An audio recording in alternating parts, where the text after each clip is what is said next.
I see her rolling up, Uber black Cadillac, high heel boots and a sexy body full of tats. Baby's bad. From juggler to children's pastor to survivor. While stopped at a red light on the highway, Cody was rear-ended by a box truck that failed to stop. As a result, he was considered dead until first responders saw his hand move. He received many injuries that day, including severe burns on almost 40% of his body. After years of countless surgeries and rehabilitation, Cody has chosen to not allow his scars to keep him bound in bitterness and defeat. Instead, he uses his story to uplift others. He is an international speaker and a #1 best-selling author. His book is highly recommended by other professionals. In addition to his speaking career, in 2016, Cody founded his own nonprofit Burn Foundation, which has been able to help multiple survivors recover. He is highly passionate about helping others break free of yesterday's troubles. As a thought leader, he speaks worldwide to provide relevant, applicable, and thought-provoking messages. Thousands of people have been impacted by Cody's story.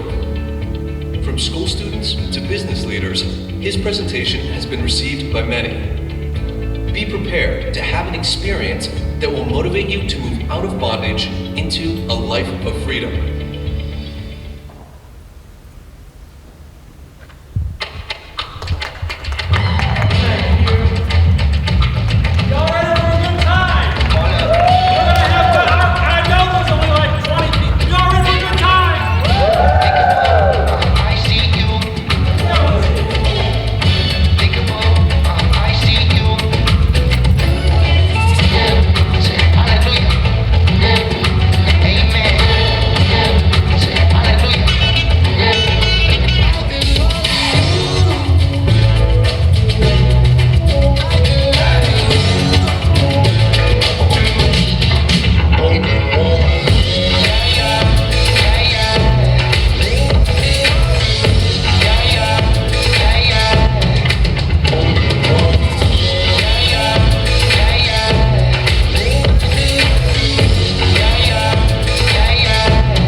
Fantastic. If you can hear my voice clap once, you can hear my voice clap twice. If you can hear my voice clap 3 times, and that is how you train kindergartners. Yes. Oh, this is wonderful. I'm so happy to be here tonight. Are you happy to be here? Yeah, it's going to be a lot of fun. And I know that some of you may be thinking, tempered with fire, and I've got this guy that's speaking. His name is Cody Byrns. Is there a connection? Ain't it interesting that my last name is pronounced Burns? And I'm a burn survivor of 3rd and 4th degree burns? Nobody thinks that's interesting? It's ironic, it's crazy. I tell you, God has a sense of humor. And if you don't believe me, go to Walmart. And you'll find that out really quick. But I don't mind cracking jokes and having fun. I really don't. And I don't mind if you laugh at my condition, just as long as you don't make jokes, because I hate to get roasted. All I'm going to say, I'm going to put that out there. Thank you. God bless you. And I will say that every time I eat smoked pork, I do get flashbacks. And yeah, God help me on that. Yes. And I have to say too, if you wouldn't mind, please say a prayer for me, because tonight's one of those nights I just feel like I've been hit by a truck. I don't know if you've ever had one of those days, but I certainly feel like that tonight. This is a lot of fun. This is great. Such a lively crowd. Wonderful. Hey, you guys enjoyed the juggling? Was that fun? Yeah, I'm actually the world's greatest juggler in your price range. And I love juggling. I had so much fun doing it for many, many years. I've been doing it since I was a little boy. And I got really good. Back when I was 18, in my early 20s, I could juggle 7 balls at once. 7 balls at once. And let me tell you folks, it takes a lot of balls to do that trick. It really does, especially on a stage. But that's besides the point. This is great. So I'm so happy and honored to be here at Findlay University. My name is Cody Byrns. As ironic and silly as it may be, I am super grateful for the opportunity to be here with every single one of you tonight, because I know that there is something special, like a special assignment that is on each and every single one of your lives. You may not realize it, maybe you do, but tonight, hopefully you'll have more of an understanding of how you can further give hope to others. And to me, that's really what it's all about. And tonight I'm going to give you guys some steps that have the potential to transform your life. We live in a world where there's a lot of information all around us. But sometimes we see so much, or we hear so much information, it doesn't bring a lot of positive transformation. And tonight I'm going to give you guys some steps, share some stories, utilize humor, some juggling talents. But all of that put together, if you take these steps that I'm sharing tonight, it has the potential to transform your life, your personal life, as well as your business life, and being an effective leader, because ultimately that's what we want to be. We want to be an effective leader. And one of my mentors, who we'll talk more about a little bit later, his name was Dr. Sean Stevenson, passed away back in 2019, an incredible man. I have high respect for him. But he taught me one thing. He said, in order to be an effective leader, you must first be a world-class human being. And so tonight, I'm going to do my very best to encourage and empower each of you to be just that. So I am grateful for the opportunity. My further backstory goes all the way back to my childhood. And like most of us, obviously we all have a childhood, and many of our ideas and our ways of thinking come from childhood. And I have an amazing family, great family. And I remember my family taking me to the circus. Now I'm going somewhere with this, all right? I'm going to brief you on the circus. They took me to the circus, and I remember seeing all these performers. And I seen aerialist acrobats, I seen clowns that looked like Stephen King's inspiration for It, and all these wild, cool things. And there was one act to me that stood out to me more so than the rest. This one act, and it was this juggler. When he would do a trick, the crowd would just go wild. And all the people would applaud, especially the girls. And I thought, I want that job. And so as soon as I left the circus, my family took me to a local magic shop, and they bought me 3 little bean bags. And I began practicing. I was so passionate about it. And some of you maybe here tonight, you say, I can think of a talent that I was really passionate about whenever I first was exposed to something. Maybe that's singing, maybe that's writing, poetry, the list goes on. For me, I was so passionate about it. And then a few years later, I would have the opportunity to go to a kids camp. And at this kids camp, like most, there's activities to do during the day, there's a lake to swim in, a lot of fun things to do. But at night, they had a special camp speaker. And this camp speaker had a special skill to go along with his message. And it was juggling. And so immediately, I was taken back, and I was in so much awe of this. I seen how he took the skills and he took the message and he combined the two. But I realized that this man wasn't on the platform for self-glorification. He was up there to give us kids a message of hope, a message of value, something that we could take home with us. And that stood out to me, and something on the inside of me in that moment said that this is what I'm supposed to do with my life. And so all through my young years, I was passionate about it. I was one of those weird kids. I wasn't into athletics. I was into juggling. I was a geek dork, if you will, but I was so passionate about spreading a message of hope while utilizing such skills. So I pursued this, and then all through my school years, I started growing more and more of my talents, performing at fairs, theaters, circus events. After high school, I went to a ministry program in Rockford, Illinois, and then I would later go on to get my pastoral credentials. And I worked as a children's pastor, and I worked with kids, hundreds of kids, every week. And then I would also travel the country speaking at other camps and conferences. And I was living the dream. Everything that I wanted. I was giving that message of hope. Life was taking off for me. And to me, one of the things I always like pointing out is that you may see me up here juggling and doing all these things, but at the end of the day, it's not about any of that. It's about, I want to bring hope to people. It was my why. Why am I doing what I'm doing? Why? And so one of the big things with leaders is that we must understand why we are doing what we are doing. And your why must be so strong that it propels you forward in trying times, because trying times are certain to come. It is a part of life, and many of you have already experienced that. And if you haven't, brace yourself, because life is not easy. And we are going to encounter obstacles and things, but your why, your purpose, your mission, your meaning, it has to be strong, that it pushes you forward.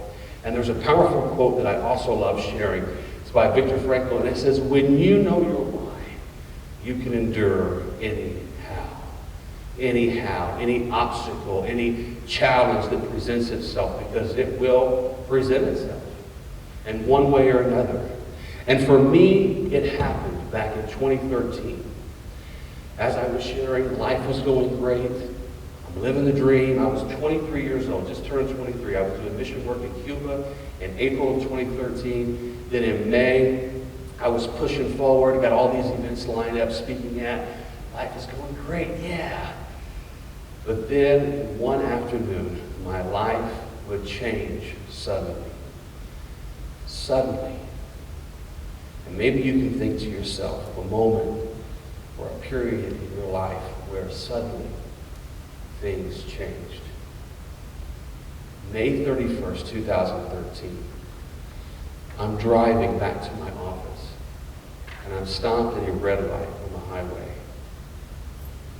And the next thing I know, everything goes black, almost as if I didn't exist.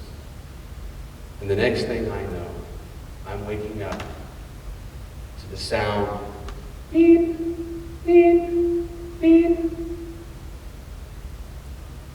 It would then be June 19th, 2013. I'm lying in a bed, and I'm wrapped like a mummy, soaking with blood and fluid. And I have this searing pain that I've never experienced before in my life. But I hear a familiar voice, the voice of my mom. My family was there, but specifically I hear my mom's voice, and she tells me, she says, Cody, you were hit by a driver who failed to stop at a red light. Your vehicle exploded into flames. You've been life-flighted to this burn unit in Indianapolis, Indiana. You have severe burns on 40% of your body. Your recovery is not going to be an easy journey. But Cody, do not lose sight of your vision. Your worldwide mission has just begun. And it's always interesting how in one moment everything in life is going to be going according to plan, and in the next, all hell breaks loose. And it's in these moments we find ourselves questioning, why me? And obviously I mentioned, my background as a pastor, like, God, why? Why would a loving God allow me to be burned this far? Why? And in those moments, it's very tempting to lose sight of what matters the most. We set out to accomplish something, but then we encounter a stoplight. And stoplights can look different for all of us. For me, it was very challenging. I had many many injuries. As I had shared, my mom, she told me, she said I had 40% of my body severely burned. I had second-degree burns in my face. Second-degree burns, they don't scar, but I did have third and fourth-degree burns. And even though you cannot see a lot of my scars, they can be hidden depending on the clothes that I'm wearing. My entire left leg is scarred, fourth degree. I have scars on my arms, my lower back. My right foot is entirely scarred. There's a lot of scars that you cannot see.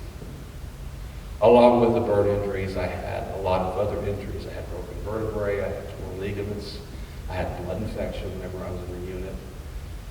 It was a long haul. And going through this experience, I discovered something, especially as I'm getting out and I'm trying to recover. And it was a good 2 to 3 years just to get to a point where I could be somewhat independent again. I had to relearn everything. A lot of surgeries. But going through this, I discovered that there's many other people in today's world that have been burned to some degree as well. And maybe that's from abuse, neglect, loss of a loved one, something that somebody said to you that just scarred you, put a bad taste in your mouth. And maybe that's even COVID-19. And these scars, or these burning moments, they often leave us scarred. And scars can hold us back if we give them that power. But tonight, I want to encourage all of you to not allow scars to keep you bound with bitterness and defeat. But if you begin to implement some of these steps I'm giving you tonight, you can find yourself at a place where you begin to break free from past hurts, from these past scars. And that's really what I love being able to do. To me, my mission is to help people live free from the bonds of scars. And I love doing that. By bringing that message of hope, utilizing silly humor, and my story. So, I want to share with you some photos. And so, obviously, the promo video kind of showed you some photos and video footage. There's my car, my Dodge Durango. And it was a refrigerator box truck. The driver of the truck, he walked away from this incident completely fine. He was not hurt. I, on the other hand, was left for dead. And what's interesting about this is the first responders, they tell me that I was talking to them. I don't remember any of it. I just remember driving, everything was black. But as I'm stopped at this red light, they tell me, I was hit. The driver of the truck was fine. I was left for dead. And they had already called the coroner. But somehow or another, miraculously, they saw my hand move. And that little bit of movement changed everything for me. Everything. And I like taking this and I like connecting it to everyday people because many times, we find ourselves at stoplights, trapped in difficult circumstances. And it seems as though that all hope is lost. But the power of this story hits home with many because that little bit of movement on my steering wheel of my hand, and that's how the first responder, he told me, he said, just a little bit of movement. It wasn't much. They seen that there was life. Because of that, they changed their plans. And they was able to get me out. And so I take that back and I just ask you, maybe you're here tonight, you say, Cody, I'm in a troubled situation. Maybe you're in financial debt. Maybe you want to get in better shape. Maybe you're failing in one class. Whatever it may be, make a little bit of movement. That little bit of movement can go a long way. And the beauty of this is that I was not able to get out of that vehicle on my own. I had to have first responders come to my rescue. And I am so grateful that there is people in today's world that will respond to our needs to help us. And that's one of the things I love about this university, about the leadership here, is that there's people that genuinely care about you and they want what's best for you. And it just takes you reaching out, a little bit of movement, and say, hey, can you please help me? Guide me. I'm struggling in this area. How can I get out? And it's amazing what you will find out. there was a lot of people that love and care about you, and you don't even know it. I talk about the story of me being in a coma and coming to, and my mom, here's me in a coma, by the way. My mom coming to me, telling me all these things as I'm just starting to realize I'm in a hospital. She tells me, Cody, don't lose sight of your vision. Your worldwide mission has just begun. By her telling me that, she knew and understood that I had every right to give up and play the victim card. And if we're all being honest with ourselves, it's possible that there was moments in our lives, or currently moments, where we find ourselves wanting to play that victim card. And just as my mom believed that there was something greater on the other side for our son, tonight, the very reason why I'm here, it's not for me, it's for you, because I believe that no matter what red light you have found yourself at, there is something greater on the other side, something powerful on the other side. And it's amazing when we begin to realize that, the beauty through our pain. So, I ask of you, what are some of the stoplights that you have encountered in the past and or currently? You can think back to those periods and those times. I know that I've encountered many, even aside from this big episode, but even in my business, there's been many stoplights I have found. Many people that, they would say, you'll never make it. You'll never be able to do this or accomplish this, but yet I just keep on pursuing. Setbacks are going to happen, but I learn to navigate accordingly and adapt, and yet at the same time I just keep on pushing.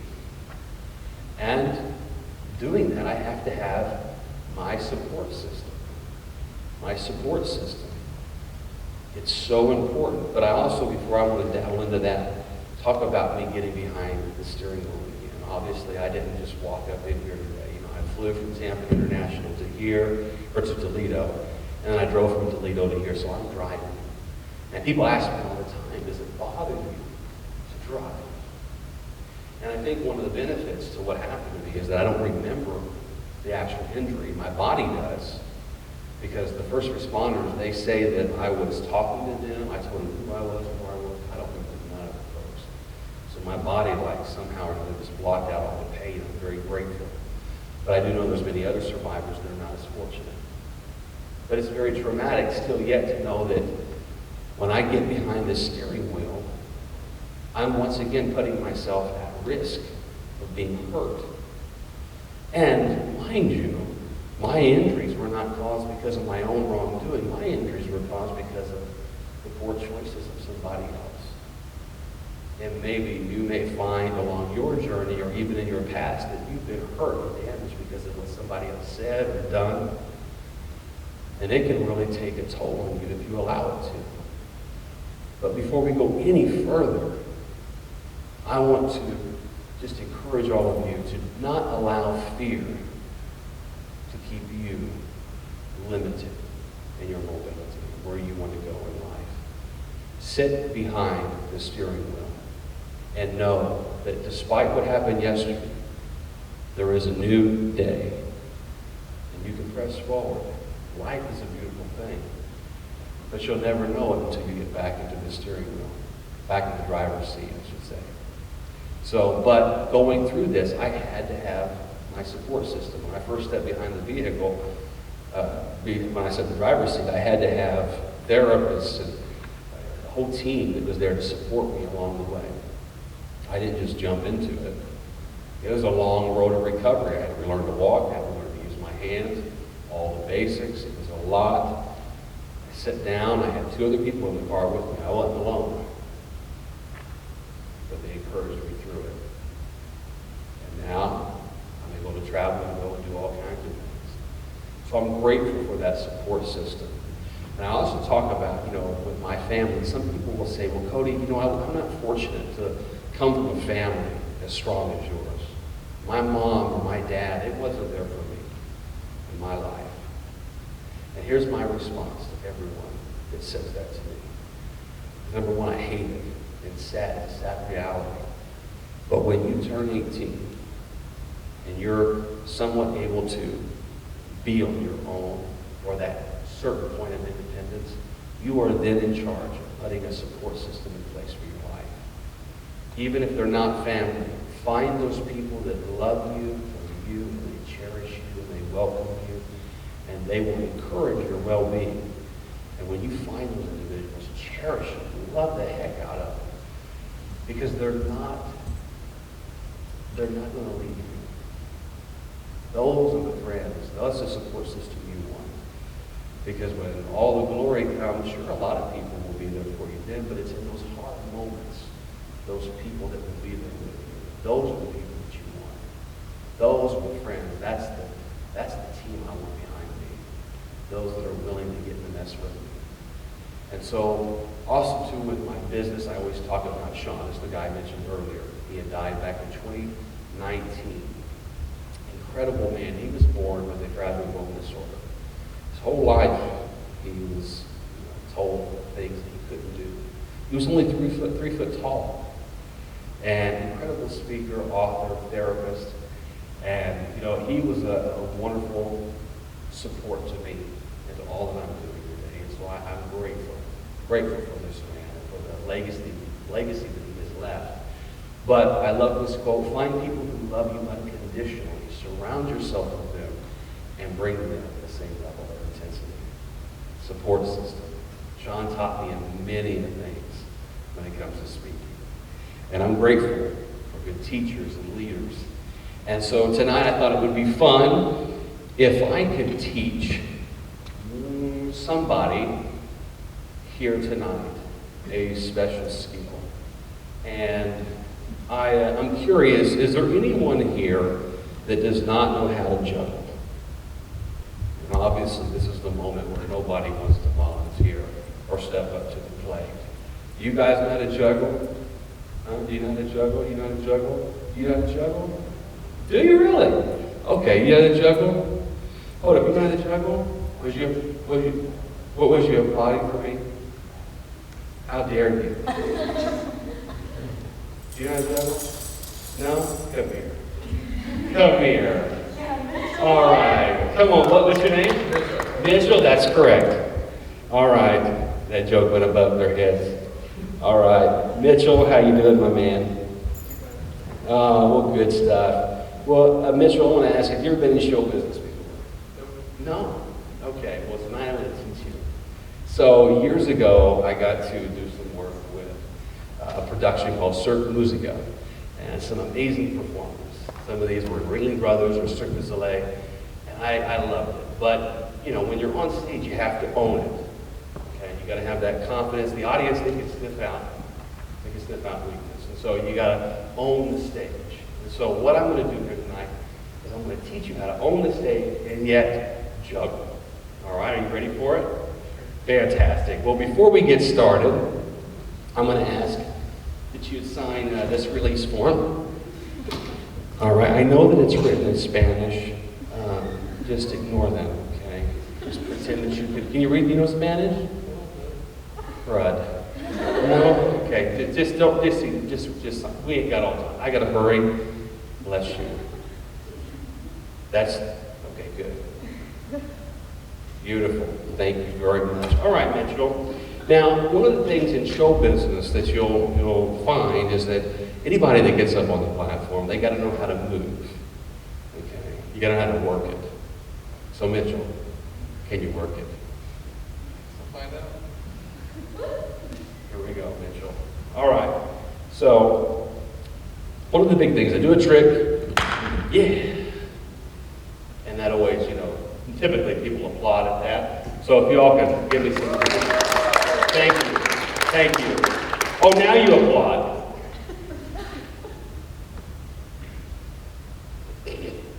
All right, Mitchell, here we go. I want you to demonstrate your, demonstrate.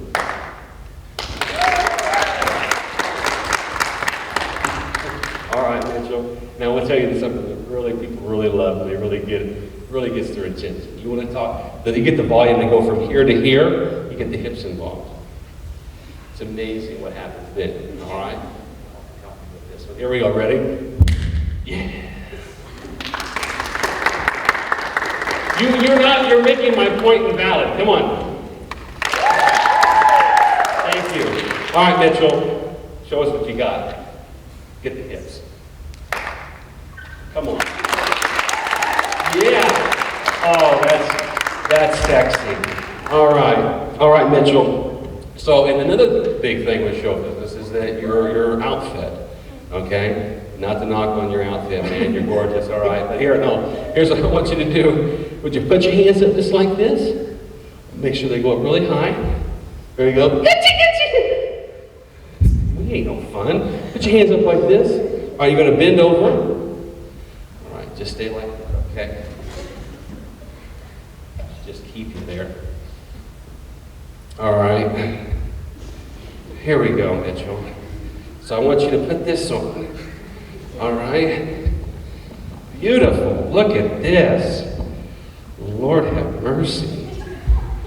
My gosh. Mitchell. All right. Here we go. All right.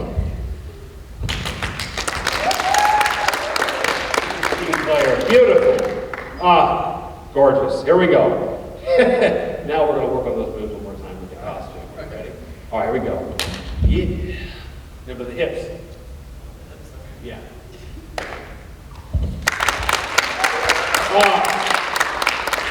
Perfect. All right, Mitchell. And so what I'm going to do is I'm going to give you're just going to follow my lead, okay? We're going to learn with scarves because that's typically the easiest way to learn the juggling pattern. All right, but I have some fun music that we're going to practice with. You're beautiful. You're beautiful. You're beautiful. It's true. I saw your face in a crowd. Oh, that was cute. All right. Seriously, follow my lead. Here we go.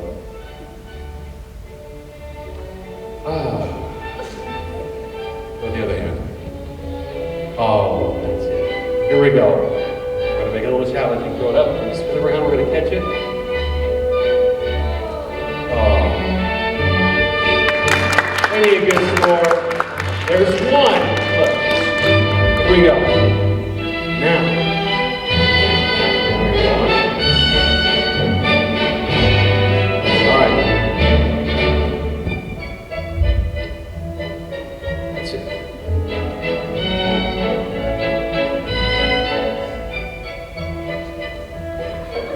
With the hips. Throw up. Not literally. Here we go. Here we go. Yellow one and then the blue one. They got to cross. All right. 1 and 2. Beautiful. All right. Got to go to 3. Here we are. So, all right, you're going to put, are you right-handed or left-handed? Right-handed, okay, so you're going to put 2 scarves in your right hand, 1 in your left, okay? I'm actually going to mimic you for the sake of illustration. All right, so you're going to throw up the blue one first, the pink one, and then the yellow one, and they're going to cross just like you did with 2. So we're going to try it, 1, 2, and 3. 1, 2,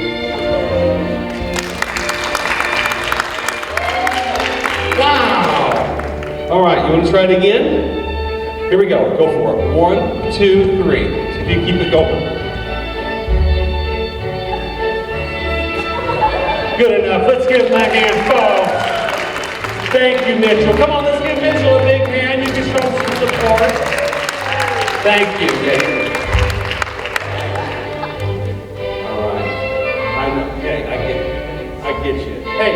Come here, you're a great sport. I appreciate you so much for doing that. All right, so as a token of my appreciation, I want to give you a copy of my book for free. That is yours to take home. Thank you so much. Once again, can we hear it from Mitchell?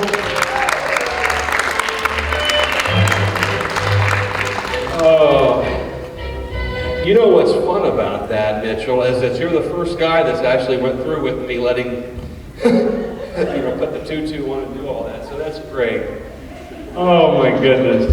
That was a lot of fun. All right. Moving on.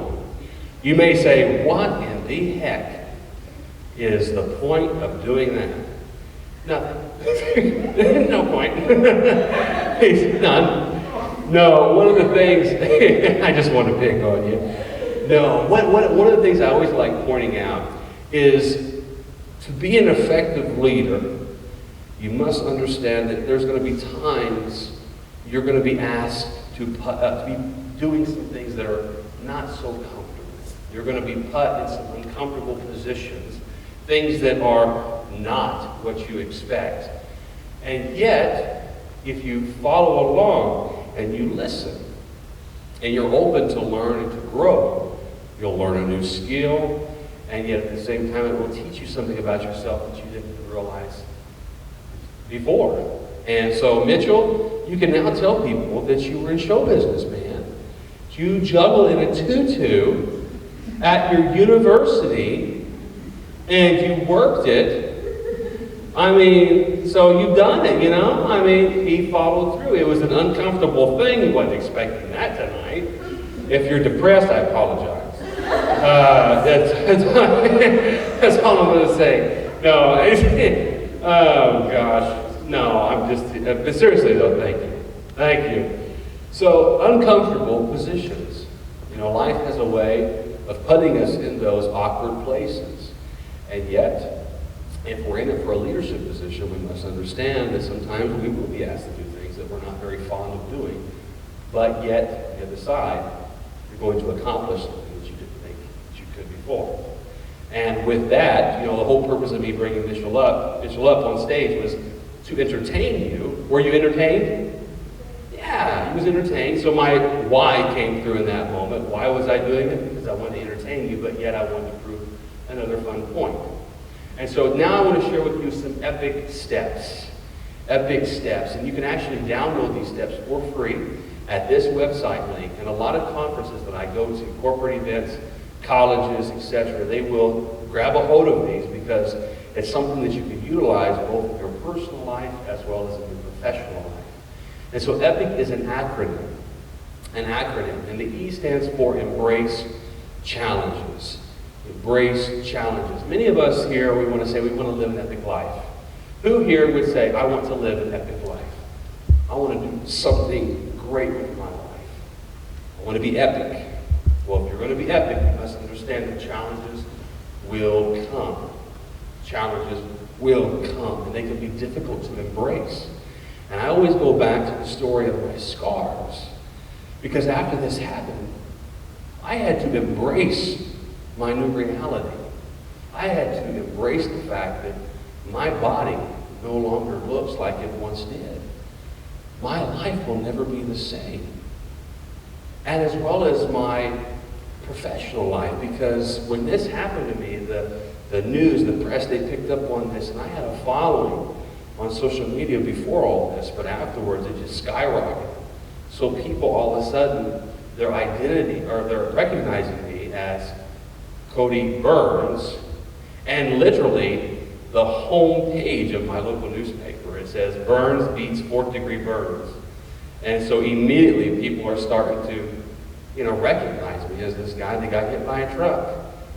This is now a part of my life, whether I like it or not. And I remember, though, the moment whenever I was in rehab, and I'm just trying to relearn to walk, and I was in a neck and back brace, and I wanted to see my scars. Because up until that point, I could only see my arms and my hands because I was laying. I couldn't lean up because my back was broke. And I was wrapped like a mummy, literally from head to toe. I had multiple dressing changes every single day. And I couldn't bathe myself, so I had to depend on all these other people to do it for me. It was very humbling. And it was a lot. But I wanted to see my full body, because I knew my arms were hurt, and I could see the bare bones in my fingers, and I'm thinking, oh my gosh, I can only imagine what the rest of me looks like. And I hadn't yet seen it. This is probably 3-4 months, I would say about 4 months after the initial injury, roughly. And I wanted to see my body. And I I had told the therapist and the nurses, I said, listen, is there any way you can bring in a mirror? Because I want to see. And so they brought in this large mirror, and I'll never forget this moment. My family was there with me, and they had just unwrapped me with all my bandages. And I had my neck and back braces still on, but I could still see everything. And for the first time, I would get to stand up with the help of the nurses and the therapist, and I would look at myself, and I just wept. It was so hard to see the effects that these flames had on my body, these damages, because it's now a part of me. And when I first seen it, I'm thinking I look like something in the horror movie. And these scars, whether they be physical or emotional, they're often very difficult to look at, especially in the beginning, because they remind us of that past hurt or embarrassment. For me, it was so difficult to relearn to love myself despite the scars that I carried. But I had to embrace the fact that this was now part of me. Later on, I remember the therapist going in and out of surgeries. I'd get a surgery done, I'd go back to therapy, and the therapist would begin to do more work with me on my hands. And it got to the point where the scar tissue was so limiting on my hands that I couldn't even hold onto a bottle of water. And obviously before all this happened, I was a professional juggler doing all these things. So it was important that I would try to get that mobility back in my hands. And so the therapist, she says, Cody, you're going to need a surgery. And so I had to go up to Indianapolis to the burn unit. The burn unit there, they're also, the surgeons are also plastic surgeons. So they was able to assess my hands, and they said, we're going to need to do a surgical contraction release, otherwise known as a scar release. And what that is they go in, they cut the scar at its root, and when they do that, it frees you up and allows you to move. But a scar release procedure does not remove the appearance of a scar. It allows the mobility to move with the scar. And the powerful parallel with that, I like to explain, is many people find themselves scarred and damaged in different joints. Maybe that's in childhood. Maybe that's in school somebody said something. Maybe it was a bully. Maybe later on in life there may be times where it involves divorce. The list could go on, but there's different joints that will sometimes be affected. And scars can appear over those different joints, and if they're not properly dealt with, they can affect you and how you move and function in those areas. And so it's vital that we get to the root of whatever it may be, and we break free of that. But the powerful parallel with scar release is, like I said, it doesn't remove the appearance of the scar.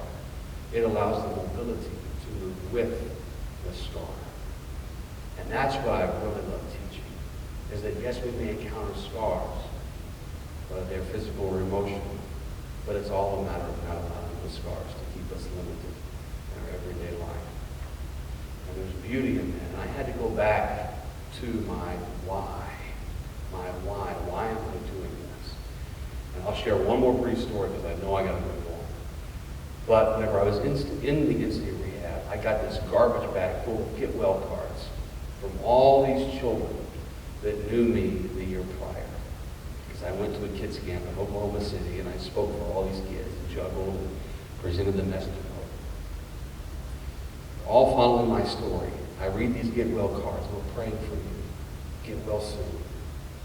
As I'm reading these cards, I'm just thinking, what message am I going to preach in this moment?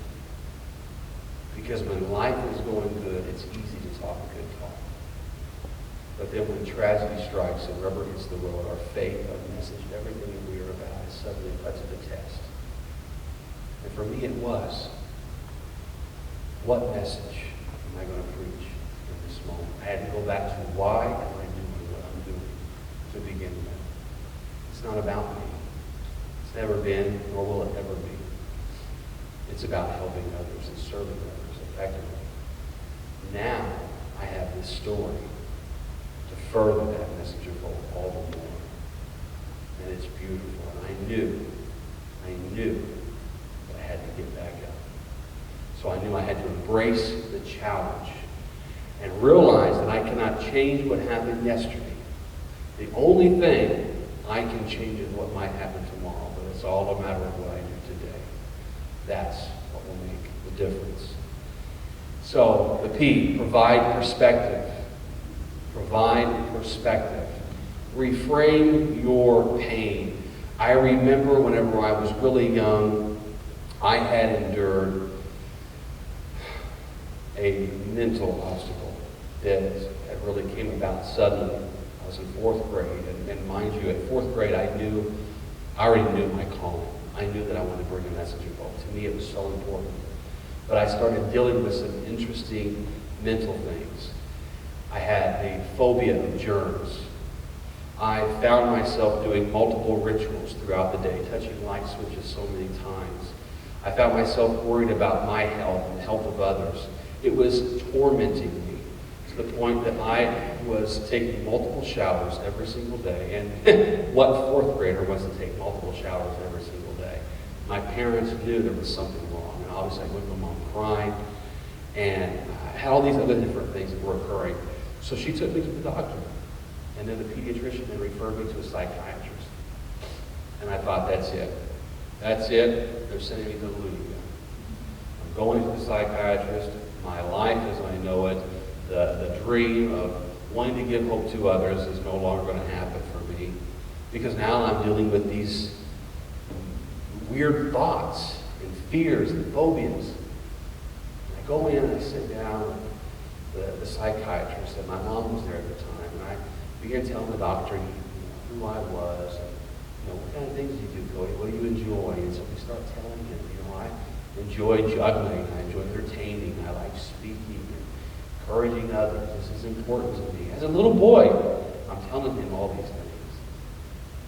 But yet, as I would go on explaining some of the behaviors I was displaying, he diagnosed me with a severe case of obsessive compulsive disorders and Tourette's. And at first I didn't know what that was, but as he begins explaining it to me, I'm starting to understand. And I bowed my head and feet, and I thought, that's it, my life is over. And maybe you've had that moment in your life where you just bow your head and feet, and you're like, nothing good can come from this. And I remember asking him, I said, Doc, will this affect my mission? My mission of bringing hope to people. He said, no, Cody. I think it will enhance your mission. Enhance your mission. So, how can your pain, your setback, enhance your mission? And so, just as I had shared earlier, with me being in the rehab, getting these get well cards, I went back to my why. I knew that I was going to utilize my scars to help others. I did the exact same thing with the OCDs and the Tourette's. Years later, I would speak actually in Rockford, Illinois, in front of all my peers, and I would openly talk about OCDs and Tourette's and my struggles with it. And to my amazement, I had many people coming to me in tears, men and women, saying that they had the same struggles. And they were so grateful that I opened up in that moment and shared that. And that doctor's words went right back to my mind. I'm thinking, it enhanced my mission. So, I love this quote. The key to success is playing the hand you were dealt like it was the hand that you wanted. And so I look at all that I went through here, and obviously my mission has always been to encourage people to bring hope. How can I do it? Did it through the juggling, the comedy, all these different things, and now I have this story to go along with it. And I was going to utilize it. So, hey, how can you use the hand that you were dealt like it was the hand that you wanted? And it's powerful when you can grasp that. The I, implement change. Implement change. What is it that you are seeking to do? Be specific and have complete clarity about the outcome you desire. Where do you want to go? For me, I knew that I wanted to use this story to help others. But I knew that before I could do any of that, I first had to get better. I had to get mentally better and physically better. So I had a great support system that was constantly encouraging me. I began to find messages and analogies and ways in which I could connect the story to others. I knew that I also wanted to write a book. And so maybe you're here tonight and you say, you know, I'd love to write a book. Whatever the goal is, maybe it is getting out of debt, maybe it's passing a class, maybe it's getting healthier, the list could go on. Whatever the goal is, have complete clarity about the outcome you're wishing to achieve. And then get grounded in why you were doing it. That why is so powerful and so important. And then decide and design consistent steps to take you toward that goal. Every single day, what am I going to do? Little bitty movements, they go a long way. Then look for leverage points to increase your ability to effectively achieve your goal. And so I knew that in order for me to do all these things, I needed a support system.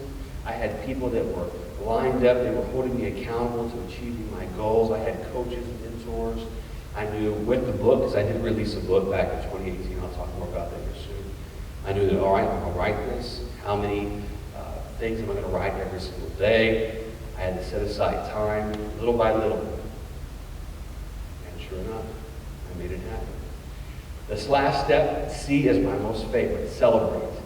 There is power when you can go from embracing your scars to celebrating them. I celebrate my scars because they represent the hell that God brought me out of. As I had shared with you earlier, you know, coming from a faith background, and I respect everyone. I have friends all over the world, so many different backgrounds and beliefs, and I love all of them. But one of the things that my mentor, Dave Reaver, shared with me, he said, Cody, Dave Reaver is actually a burn survivor. He was scarred in Vietnam. He's got scars all over his face. He does have fingers amputated. And for years, he battled with suicidal thoughts, and he wondered, why would God let him be scarred and mangled and hurt like he was? He was on television, and this lady, asked him, or she said, Dave, do you know why God allowed this to happen to you? And he said, Cody, he said, when she asked me that, he said, it frustrated me. And she would ask me that on live television. He said, but her response changed everything. She said, Dave, God did not do this to you. God doesn't do evil. He is a loving God. But he allowed it to happen because he can trust you with the scars. He can trust you with the story. And so, in that same light, you can take it for what it's worth. But for me, I feel like my scars are something that I've been entrusted with. And yes, I don't condone the actions of the driver that hit me, just as I don't condone the other behaviors that people do that cause scars on people.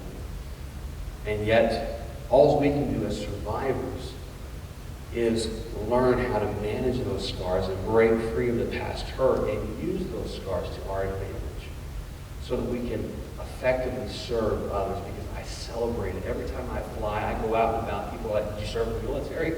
No, I jugged. And I worked and I taught to kids. I was driving. But it opens the door for me to be able to share some of the value with that person. And it has been absolutely amazing. Some of the people I have gotten to talk and work with from multiple different backgrounds. I have talked to people that were born with physical illnesses and infirmities.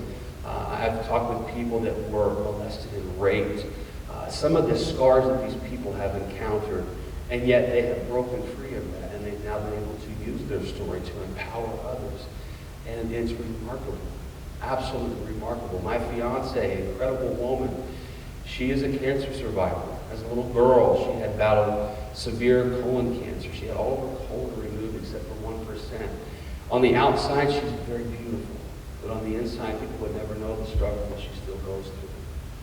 But her and I, we've been able to really connect because she has a different set of scars than I. And yet, we can play off each other and learn from each other. And there's such beauty in that. It's beautiful. Just like in this world, there's a lot of people. And when you recognize that you're not alone in your circumstance, it is so empowering because you're not alone in your struggles. There's so many others. So many others. And because of that, I love serving others. Serving. And I have started up a 501c3, a Burn Foundation, and been able to encourage a lot of survivors and help them emotionally heal and get in groups with other survivors so that they can connect and heal the way that they're supposed to. I've also partnered with Compassion International. We're able to help other orphans. There's a lot of orphans out there. We can help sponsor them. There's a lot of things that we've been able to see happen. But it's all been a matter of me utilizing these scars to my advantage.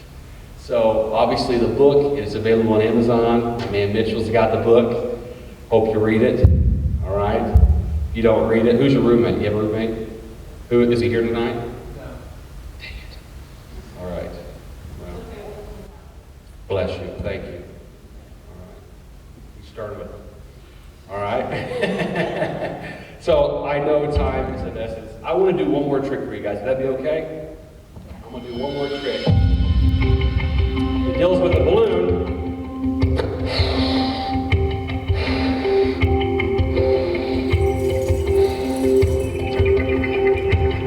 Thank you. And this candelabra. Everyone go, ooh. Ah. Thank you for participating. All right. Now, obviously, I'm going to light these candles. I have to be very careful because I'm allergic to fire. It's okay to laugh and pass it. It's okay. I'm going to try a balancing trick for you guys. Would that be okay?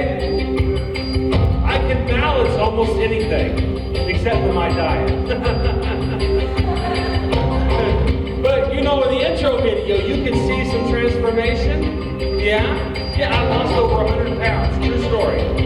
I burned a lot of calories. All right. Here we go.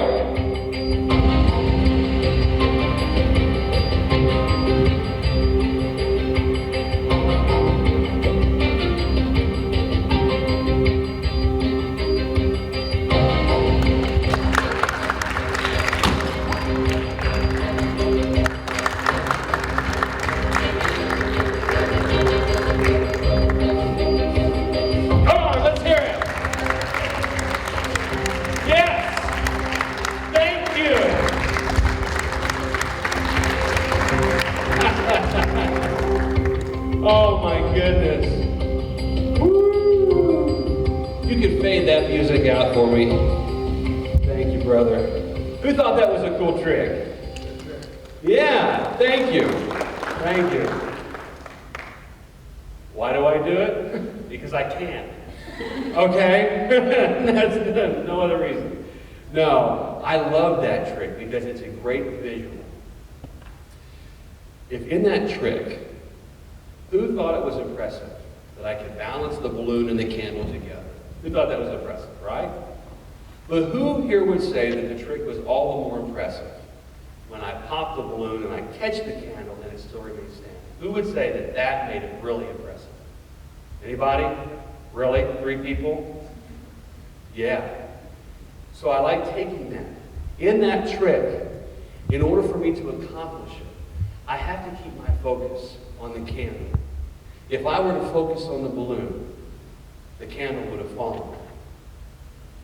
In life, we have to keep our focus on what matters the most. What is it for you? Why were you born? What is your mission? What is it that you are here on this earth to do? When you find that, keep your focus on it. No matter what storm comes about in life, because there will be storms. All life may fall out from underneath you, but if you keep your focus on what matters the most, you will remain standing. That candle was created for a purpose, to shine. All of you were created for a purpose, and that is to shine. And where you can shine all the more, and if you really want to be impressive to people, is that you remain standing, even if tragedy strikes or challenges or problems occur. And in the midst of all that, you still remain standing and shining brightly. That, my friends, is an epic life. And tonight, that is what I'm really wanting each of you to grab a hold of. Tonight's topic, obviously, being tempered with fire. Tempered with fire. What does it mean to be tempered with fire? We all find ourselves in moments where the heat of life grabs a hold of us. But pain always teaches us something. If we didn't encounter pain, we wouldn't learn anything. We wouldn't grow. Because of this experience, I'm asked all the time, they say, Cody, would you change it? No, not at all. I'll be 32 next month, and I'm still a very young man. But I wouldn't be where I am today if I hadn't gone through this difficult experience. I've learned, and I've grew, and I've matured in ways that I wouldn't have. Pain teaches us things. Wisdom, maturity comes about when we experience difficulties in life. And because of this experience, I'm stronger. I'm stronger in my health. Obviously, I'm working daily to get more physically fit. But more so mentally and emotionally. My faith is stronger. My purpose, my why is stronger.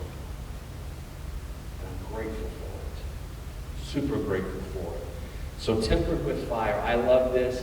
And in the shirt that I have on, the back of it, it reads this: I am scarred but not broken. And I am stronger because I grew. And in my opinion, that is what it means to be tempered with fire. I'm not broken. I'm stronger. And I am stronger with purpose and with a passion to serve others and make this world a better place. And so I also want to encourage all of you, if you would like to get connected with me, my social media is right there, the Cody Byrns, take it for what it's worth. It has truly been an honor, a blessing to be here with all of you tonight. I'm super grateful for the opportunity to share with you. And I just pray blessings over all of you and over your night. And if you have any questions whatsoever, feel free to come up and talk to me afterwards. I'd be more than happy to do so. Thank you all very much. God bless you. I see her rolling up, Uber black Cadillac, high heel boots and a sexy body full of... UFTV is your university and community TV station.